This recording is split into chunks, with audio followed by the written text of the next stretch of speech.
ഞാൻ ഈ ചടങ്ങിന്റെ ഭാഗമാകുന്നത്. എനിക്കൊരു അത്ഭുതം തോന്നുന്നത് തോമസ് ഊട്ടി പുന്നൂസ് മാസ്റ്റർ എങ്ങനെയാണ് ഇത്രയും വൈവിധ്യമാർന്ന പരിപാടികൾ സംഘടിപ്പിക്കുന്നത് എന്നുള്ളതാണ്. സാധാരണ ഇത്തരം പ്രോഗ്രാമുകൾ സംഘടിപ്പിക്കുന്നതിൽ രാഷ്ട്രീയക്കാരാണ് ഏറെ വൈഭവമുള്ള ആളുകൾ.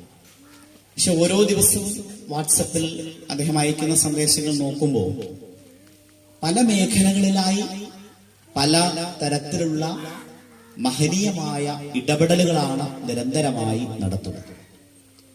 റോഷി അഗസ്റ്റിൻ മന്ത്രി പറഞ്ഞത് കട്ടപ്പനയിൽ റാന്തിക്കാരനായ പാസ്റ്റർ വന്ന അവിടെ കുഞ്ഞുങ്ങൾക്ക്, അവിടെയും ഇതുപോലെ ട്രൈബൽ വിഭാഗത്തിൽപ്പെട്ട കുഞ്ഞുങ്ങൾക്ക് പുസ്തക വിതരണം, പഠനോപകരണ വിതരണം സംഘടിപ്പിക്കുന്നു എന്നാണ്. അപ്പൊ തീർച്ചയായിട്ടും അദ്ദേഹത്തിനാണ് ഒരു കൈയ്യടി നൽകേണ്ടത് എന്ന് ഞാൻ ആമുഖമായി തന്നെ പറഞ്ഞു വയ്ക്കുന്നു. അദ്ദേഹം നടത്തുന്ന വൈവിധ്യമാർന്ന പ്രവർത്തനങ്ങൾക്ക് എല്ലാ അഭിനന്ദനവും സ്നേഹപൂർവ്വം നേരാനും ആഗ്രഹിക്കുകയാണ്. റാന്നിയിൽ തന്നെ നടത്തിയിട്ടുള്ള ഒട്ടേറെ പ്രവർത്തനങ്ങൾ ഞങ്ങളെല്ലാം അതിന്റെ ഭാഗമായി, ഞാൻ മാത്രമല്ല, നമ്മുടെ പ്രിയങ്കരനായ മുൻ MLA ശ്രീ രാജു അബ്രഹാം ഉൾപ്പെടെയുള്ള ആളുകൾ അതിന്റെ ഭാഗമായി നിൽക്കുകയും ആ പ്രവർത്തനങ്ങളിലെല്ലാം ഞങ്ങൾക്ക് കഴിയാവുന്ന തരത്തിൽ ഇടപെടുകയും ചെയ്തിട്ടുണ്ട്. സർവശക്തനായ ദൈവം ഇത്തരം കാര്യങ്ങൾ ചെയ്യാൻ അദ്ദേഹത്തിന് കൂടുതൽ കരുത്തു നൽകട്ടെ എന്നാണ് എനിക്ക് പറയാനുള്ളത്. നമ്മുടെ മലങ്കോട്ടയില് ഇത്തരമൊരു ചടങ്ങിൽ വരാൻ കഴിഞ്ഞതിലും കുഞ്ഞുങ്ങളെ കാണാൻ ആദ്യമായി ഈശ്വര പ്രാർത്ഥന ചൊല്ലിയ 4 പേർക്ക് പ്രത്യേകമായ, നിങ്ങൾ വരുന്നതിന് മുമ്പായിരുന്നു ആ കുഞ്ഞുങ്ങൾക്കെല്ലാം ഒരു കൈയടി കൊടുത്ത് അവരെ പ്രത്യേകമായി അഭിനന്ദിക്കേണ്ടത്. ഞാൻ ആ ദീർഘമായൊരു പ്രസംഗത്തിലേക്കൊന്നും പോകുന്നില്ല. പക്ഷെ എനിക്ക് കുഞ്ഞുങ്ങളോടാണ്, അമ്മമാരോടല്ല, കുഞ്ഞുങ്ങളോടാണ് പറയാനുള്ളത്.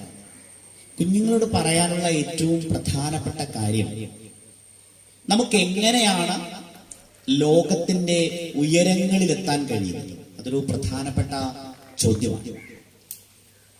അപ്പോ അതിനുള്ള ഏറ്റവും നല്ല മാർഗം എന്താണ് എന്ന് ചോദിച്ചാൽ, one book, one teacher, one pen and one child can change this world. ആര് പറയുന്ന ആളൊരു സമ്മാനം എനിക്ക് വേണ്ടി തോമസ് ഊട്ടി പാസ്റ്റർ എന്ന് പറയുന്നത്. One book, one teacher, one pen and one child can change this world. ഐക്യരാഷ്ട്ര സഭയിൽ നടന്ന ഒരു വലിയ സമ്മേളനത്തിൽ 13 വയസ്സ് അന്നുണ്ടായിരുന്ന ഒരു പെൺകുട്ടി നടത്തിയ ഉജ്ജ്വലമായ പ്രസംഗത്തിലെ ഏറ്റവും അർത്ഥവത്തായ വരികളാണ്. കുട്ടികൾ പറഞ്ഞാൽ ഒരു പുസ്തകത്തിന്, ഒരു തൂലികയ്ക്ക്, ഒരധ്യാപകന് ഈ ലോകത്തെ മാറ്റിമറിക്കാൻ കഴിയും. ആരാ പറഞ്ഞത്? ഇതൊരു ശല്യം MLA കൊണ്ടല്ലേ? ഉദ്ഘാടനം കഴിഞ്ഞ് പോയാൽ പോരെ. ഈ പറഞ്ഞ പെൺകുട്ടിക്ക് ഒരു പ്രത്യേകതയുണ്ട്.